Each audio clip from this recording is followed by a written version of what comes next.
চলে এলাম আজকের ভিডিওতে আরেকটি নতুন স্ট্যাটাস এডিটিং টিউটোরিয়াল নিয়ে। তো বন্ধুরা, আপনারা যে প্রিভিউতে স্ট্যাটাসটি দেখতে পেলেন, আপনারা এক ক্লিকের মাধ্যমে এই ধরনের স্ট্যাটাসগুলোকে বানাতে পারবেন। এই স্ট্যাটাসটা এখন বর্তমানে অনেক ট্রেন্ডিং আছে টিকটকে। যদি আপনারা আপনার নিজের ফটো দিয়ে এরকম স্ট্যাটাস বানাতে চান বা বানা শিখতে চান এক ক্লিকের মধ্যে, তাহলে আপনারা আজকের এই ভিডিওটা কন্টিনিউ করতে থাকবেন। তো চলুন আর বেশি দেরি না করে শুরু করে দিচ্ছি আজকের এই ভিডিও। আপনি যদি ইন্ডিয়ান হয়ে থাকেন তাহলে আপনাকে একটি যে কোনো ভিপিএন কানেক্ট করে নিতে হবে। গাইস, আমি ইন্ডিয়ান, তাই আমি একটি ভিপিএন কানেক্ট করে নিয়েছি। সেই ভিপিএনটার নাম হচ্ছে সুপার ভিপিএন। আপনারা প্লে স্টোর থেকে সেই সুপার ভিপিএনটাকে অ্যাকচুয়ালি ইনস্টল করে নেবেন। ইনস্টল করে সেই ভিপিএনটাকে অ্যাকচুয়ালি কানেক্ট করে নেবেন। এখানে আমি সেই ভিপিএনটাকে অলরেডি কানেক্টেড করে নিয়েছি। তো কানেক্টেড করার পর আমি চলে যাব সোজা গুগলে। আমি চলে আসলাম গুগলে এসে আমি একটি টেমপ্লেটের লিঙ্ক পেস্ট করে দেব। এই টেমপ্লেটের লিঙ্কটি পেতে হলে আমার ভিডিওর ডিসক্রিপশন বক্সে চলে যাবেন। সেই টেমপ্লেটের লিঙ্কটিকে পেয়ে যাবেন আপনারা।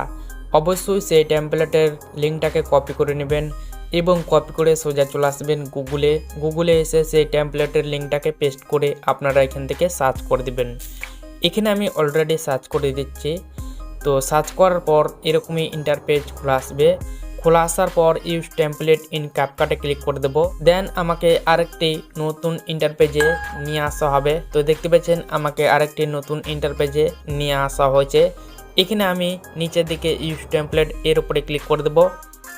এর উপরে ক্লিক করার পর এখানে দেখতে পাবেন তিনটি সেকশন, অল, ভিডিও এবং ফটো। আপনারা এখানে ফটো সেকশনে ক্লিক করে দেবেন এবং এখানে আপনারা অ্যালবামসে ক্লিক করে দেবেন।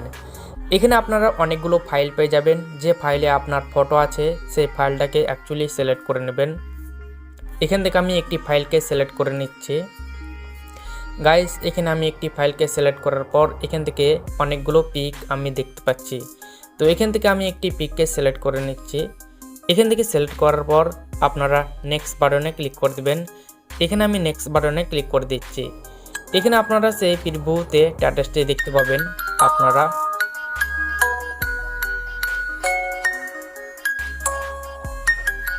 সো গাইস, এটাকে সেভ করার জন্য আপনারা এই কোনারে দেখতে পাবেন এক্সপোর্ট, এর উপরে ক্লিক করবেন। দেন আপনারা 1080তে ক্লিক করবেন। এখানে আপনার যদি 1080 সিলেক্ট করা না থাকে তাহলে আপনারা এখান থেকে 1080তে পরিণত করে নেবেন এবং করার পর ডনে ক্লিক করে দেবেন। এখানে দেখতে পাবেন এক্সপোর্ট উইদাউট ওয়াটারমার্ক, এর উপরে ক্লিক করবেন। দেখবেন আপনার স্ট্যাটাসটাই কোনো ক্যাপকাটের লোগো থাকবে না এবং আপনার গ্যালারিতে সেই ভিডিওটা একদম সেভ হয়ে যাবে।